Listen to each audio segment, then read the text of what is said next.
Well, the officer assaulted in Monroe County is Lance Luckey, a Columbus police officer and a Caledonia town marshal. Saturday night, he was on duty as a marshal when the dispute and the chase began. We've been told he's recovering and doing well today. Assault on a police officer is a very serious crime. Regardless of whether it's simple assault or aggravated assault, it's also a danger that officers have to face and deal with on the job daily. Our Jory Talley joins us live in the studio with more on this story. Every shift is different for law enforcement, so they have to be prepared for anything. Staying in shape is one way to do that. Fitness is not only important in the police academy, but also years after officers have worn the badge.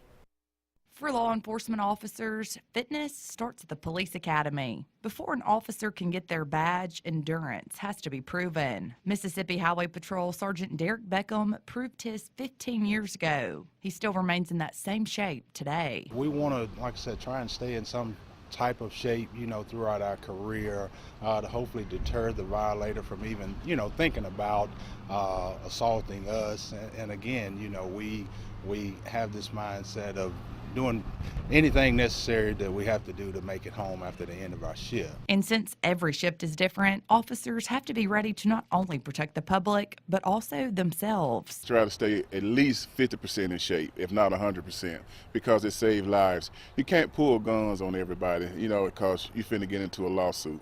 So basically you want to defend yourself, and like I said, your backup should be about 2 or 3 minutes away, but just in case if it jump off right then, you need to be able to handle yourself on the street. Going to the gym, whether it be training on the weights or on the treadmill or just out exercising, running in your neighborhood, it's just some type of way to give us an upper hand on making the shift a little bit better. Aberdeen Police Chief Henry Randall not only serves and protects his community, but also his country. He has double the encouragement to stay in shape. Military and law enforcement go hand in hand. Same procedures, running, lifting weights, doing drills, making sure that you're trained up for the job that you got to do.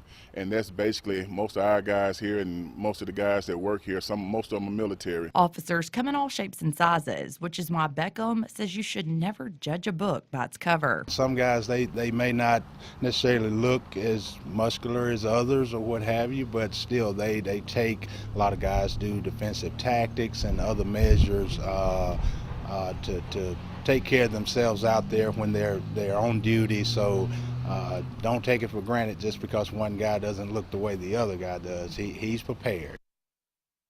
The Mississippi Highway Patrol has a Law Fit team made up of troopers from across the state who take part in fitness competitions. The team has won several championships over the past few years.